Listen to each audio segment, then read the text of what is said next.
प्यारे बच्चों, आज हम हिंदी कहानी के उद्भव और विकास विषय पर चर्चा करेंगे। प्राचीन समय से ही मानव किसी न के रूप में कहानी सुनता है, सुनाता आ रहा है। हमारे बड़े बुजुर्ग, हमारी दादी, हमारे दादा, हमारी माता भी हमें कहानियाँ सुनाती थी। प्राचीन समय से कहानी का और मनुष्य जाति का आपस में बड़ा गहरा संबंध रहा है। यही कारण है कि संसार के सभी देशों में लोक कथाओं तथा उपदेश कथाओं का एक लंबा इतिहास देखा जा सकता है। भारत में ऋग्वेद, ब्राह्मण ग्रंथों, उपनिषदों, पुराणों, जैन साहित्यों, बौद्ध साहित्य, जातक साहित्य आदि में असंख्य कहानियाँ बिखरी पड़ी हैं। संस्कृत, विशेषकर संस्कृत में भी पंचतंत्र, हितोपदेश कहानियाँ बहुत लोकप्रिय हैं। लेकिन ये कहानियाँ आधुनिक हिंदी की कहानियों से अलग हैं, क्योंकि इसमें मात्र वर्णनात्मक तथा उपदेशात्मक है। आधुनिक हिंदी कहानी का स्वरूप अंग्रेजी तथा उससे प्रभावित बंगला कहानी के अनुकरण का ही परिणाम है। हिंदी में प्रथम कहानी को लेकर विद्वानों में मतभेद है। कुछ विद्वान इंशाअल्लाह खां द्वारा रचित रानी केतकी कहानी को प्रथम कहानी मानते हैं। कुछ राजा भोज का सपना, राजा शिव प्रसाद सिदार हिंद, 11 वर्ष का समय, शुक्ल, इंदुमती, किशोरीलाल गोस्वामी, दुलाई वाली, बंग महिला आदि कहानियों के बारे में पर्याप्त चर्चा करते हैं। लेकिन आधुनिकतम शोध के आधार पर माधव प्रसाद द्वारा रचित एक टोकरी भर मिट्टी हिंदी की प्रथम मौलिक कहानी स्वीकार की गई। डॉक्टर लालचंद गुप्त ने मंगल ने इसी कहानी को हिंदी की प्रथम कहानी घोषित किया है। कहानी की विकास यात्रा पर प्रकाश डालते हैं। कहानी के युग को 4 भागों में बांटा गया है।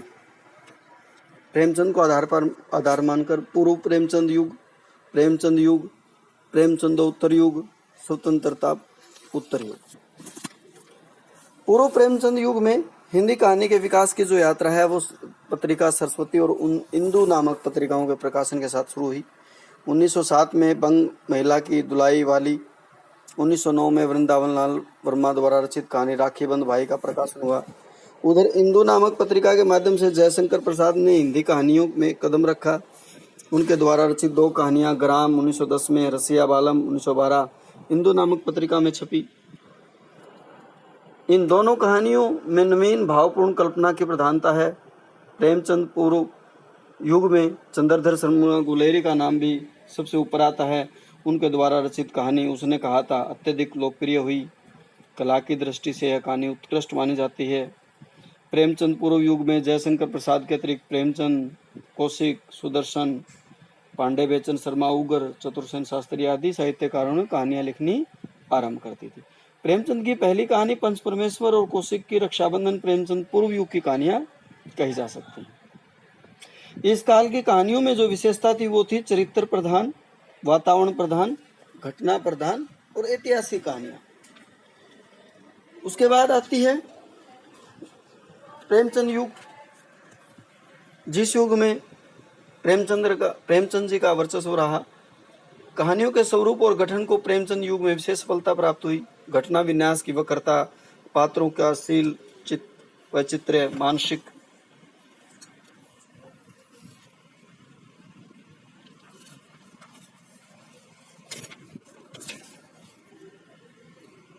देश काल का सुंदर और संयमित वर्णन, शाश्वत जीवन, मूल्यों का उद्घाटन आदि कथा विधान के स्थायी अंग बन गए। इस युग में गद्य भाषा के सभी रूपों का प्रयोग हुआ। यही नहीं, प्रेमचंद ने वर्णात्मक, आत्मकथात्मक, प्रतीकात्मक, भावात्मक कहानियां लिखी। पंच परमेश्वर कहानी के प्रकाशन के बाद हिंदी कहानी साहित्य में नवीन परंपराओं और नवयुग का प्रवर्तन हुआ। प्रेमचंद जी ने 300 कहानियां लिखी जो मानसरोवर तथा गुप्त धर्म शीर्षक के अंतर्गत प्रकाशित हुई। इन कहानियों में समाज के उच्चतम वर्ग से लेकर निम्नतम वर्ग की समस्याओं का चित्रण किया गया। पंच परमेश्वर, बड़े घर की बेटी, ठाकुर का कुआं, शतरंज का खिलाड़ी, नमक का दरोगा, मंत्र, पूस की रात तथा कफन प्रेमचंद की उल्लेखनीय कहानियां हैं। प्रेमचंद ने अपनी कहानी यात्रा आदर्शवाद से शुरू की थी, धीरे धीरे यथार्थवाद की ओर अग्रसर हुए। उन्होंने निरंतर संघर्षरत भारतीय समाज का सजीव चित्रण किया। प्रेमचंद ने अपनी कहानियों में सहज, सरल, सामान्य बोलचाल की भाषा का प्रयोग किया। वे साधारण बात को भी बड़े ही अच्छे ढंग से प्रस्तुत करते थे।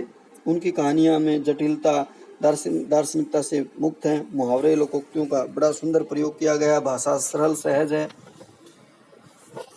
प्रेमचंद के युग के दूसरे कहानीकार जयशंकर प्रसाद हैं। उन्होंने 69 कहानियाँ लिखी। 69 आकाशदीप, पुरस्कार, गुंडा आदि उल्लेखनीय कहानियाँ हैं। इनकी कहानियों में भारतीय संस्कृति, परंपरा आदि का गौरवगान है। विषय के अनुसार इनकी कहानियों की भाषा तत्सम प्रधान और संस्कृतनिष्ठ है। पंडित विशंबर नाथ शर्मा कौशिक और बद्रीनाथ भट्ट सुदर्शन भी इस कहानी परंपरा के कहानीकार हैं। कौशिक जी की ताई, शांति, पगली, काकी ताई इनकी प्रसिद्ध कहानी है। मनोवैज्ञानिक विश्लेषण है। सुदर्शन पहले तो उर्दू में लिखते थे, लेकिन धीरे धीरे प्रेमचंद के समान उर्दू को छोड़कर हिंदी में लिखने लगे। वे समाज का सजीव चित्रण प्रस्तुत करने लगे। आदर्शोन्मुख यथार्थवाद का प्रतिपादन करने लगे। हार की जीत, सदा सुख, सूरदास आदि इनकी उल्लेखनीय कहानियां हैं।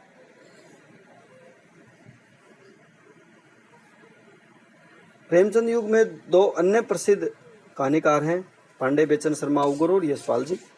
उगर जी ने राजनीतिक विचारधारा, सामाजिक रूढ़ियों, परंपराओं के बारे में सर्वथा नवीन दृष्टिकोण प्रस्तुत किया। विद्रोह और शांति के सवर के कारण इनकी कहानियां पाठक को आंदोलित करती हैं। माँ, सन की अमीर उल्लेखनीय कहानियां। यशपाल को मार्क्सवादी कहानी लेखक की संज्ञा दी गई है। उन्होंने ऐसे लोगों पर करारी चोट की है जो गरीबों का शोषण करके भी नैतिकता का संदेश देते हैं। ज्ञान दान, अभिशाप, ट्रक का तूफान, फूलों का कुर्ता आदि उनके कहानी संग्रह।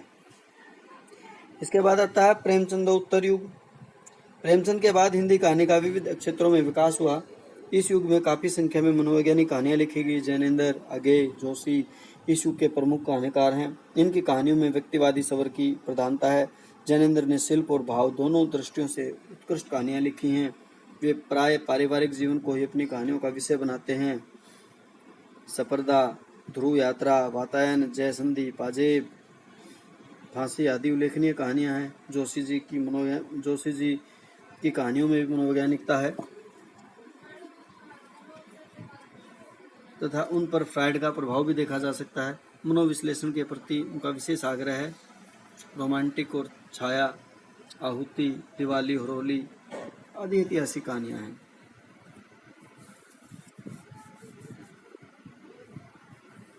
अगे ने भी कुछ कहानियां लिखी।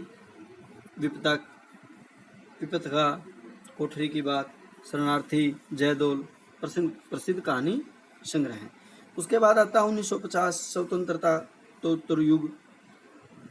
1950 तक आते आते हिंदी कहानी के कथ्य और शिल्प की दृष्टि से नवीन प्रयोग होने लगे। लंबी मंजिल पार करने के बाद दिल्ली का हिंदी कहानी नई कहानी के नाम से प्रसिद्ध हुई। नई कहानी में जीवन की विविधता, जटिलता का चित्रण देखा गया। नई कहानी में भावबोध, भाव सौंदर्य के नए स्तर देखे गए। नई कहानीकारों में मोहन राकेश, राजेंद्र यादव, मनु भंडारी, रेणु, निर्मल वर्मा, धर्मवीर भारती, हरिशंकर प्रसाई, शैलेश मटियानी, लक्ष्मी नारायण लाल, विष्णु प्रभाकर, भीष्म साहनी, उषा प्रियमंदा, रविंद्र कालिया, शिवानी, ज्ञान रंजन, अमरकांत, गंगा प्रसाद विमल नाम गिनाए जा सकते हैं। 1960 के बाद हिंदी कहानियों को अनेक नाम दिए गए। अचेतन, कहानी, सचेतन, समानांतर, सक्रिय, समकालीन। लालचंद गुप्त ने उचित ही कहा है कि कहानी के लिए नए नामों के नारे व्यक्तिगत प्रतिष्ठा के लिए ही लगाए गए। इसलिए सन 1950 के बाद लिखी नई कहानी को स्वतंत्रता उत्तर कहानी की संज्ञा दी गई है। निष्कर्ष रूप से हम कह सकते हैं कि वर्तमान हिंदी कहानी यथार्थ की प्रमाणिक अभिव्यक्ति के लिए प्रसिद्ध है। स्वतंत्रता उत्तर कहानी में वस्तु, शिल्प, भाषा के नए आयाम देखे जा सकते हैं। हिंदी कहानी हिंदी गद्य विधा में सर्वाधिक लोकप्रिय है क्योंकि यह लोगों के पास अब उपन्यास पढ़ने का समय नहीं है, क्योंकि यह छोटे से कलेवर में ही लोगों का मनोरंजन करने और उनको संदेश देने में सक्षम है।